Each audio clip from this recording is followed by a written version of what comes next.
What if your greatest blessing was secretly your most horrifying curse? For one woman in Nigeria, this question became her reality. Her name was Dimma, and her hair grew faster than anyone had ever seen.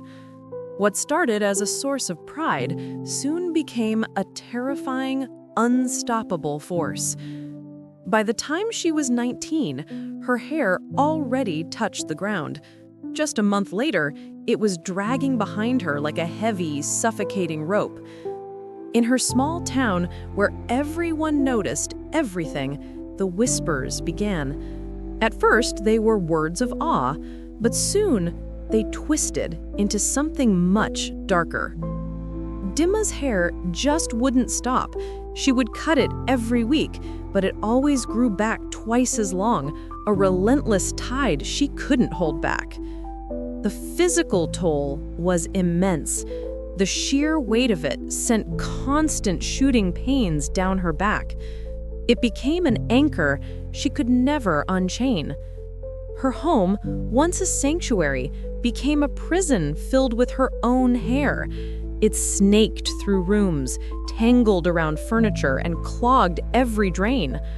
Her mother, terrified of the neighbors' accusations, started secretly burning the cut strands, fearing someone would use them for witchcraft. The community's admiration curdled into fear.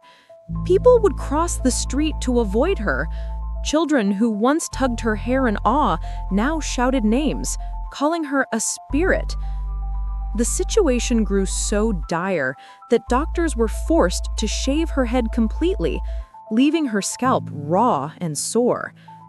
For a moment, she felt relief. But the relief was short-lived. Within a week, the hair was back, growing even thicker and faster than before, defying all medical explanation. It was in this moment of pure desperation that two strangers arrived. They were dressed in sharp suits with unreadable faces, looking like they were from another world. They represented a company specializing in human hair products, and they told Dimma that her hair was the most valuable they had ever encountered. They made an offer that seemed too good to be true. They would pay her, house her, and send money to her family.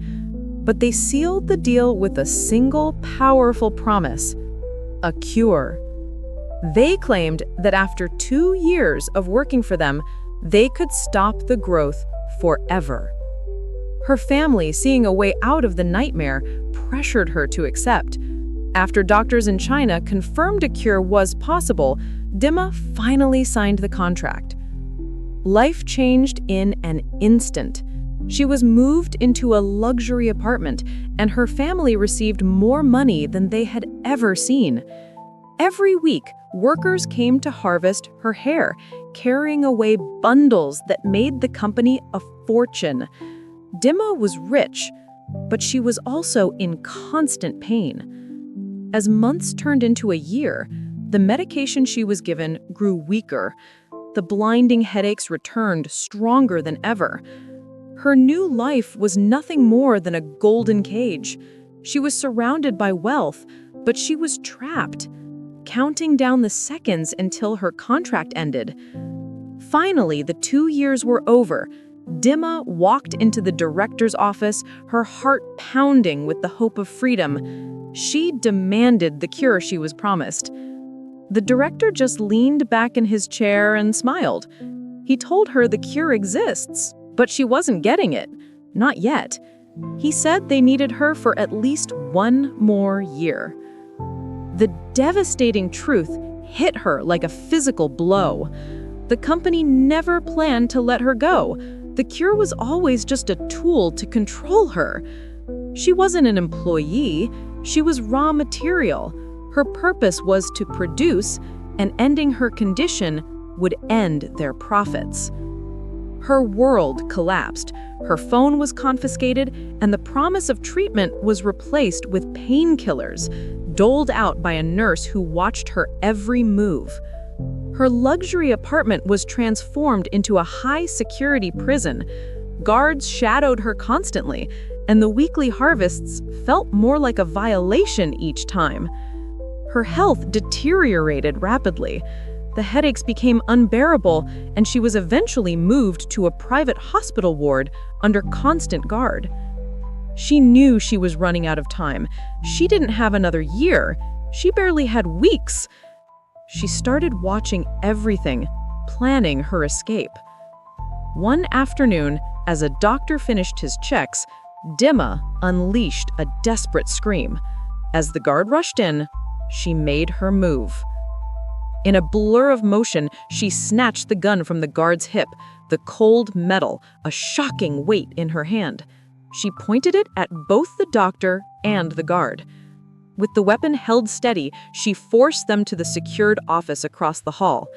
Inside, she made her final demand. "Give me the cure.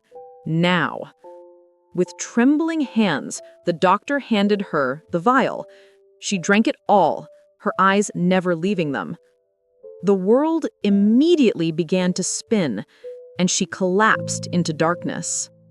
When Dimma opened her eyes, she was no longer in the sterile white of a hospital. The air was hot, and the voices around her were speaking with familiar Nigerian accents. The company, having no more use for her, had quietly shipped her back home, discarding her like a broken tool. Her hair, once her prison, began to shed day by day until her head was completely smooth. For the first time in years, the headaches were gone. She was bald. She had been used, betrayed, and thrown away. But as she looked at her reflection, she felt something she hadn't felt in a decade. She was finally free.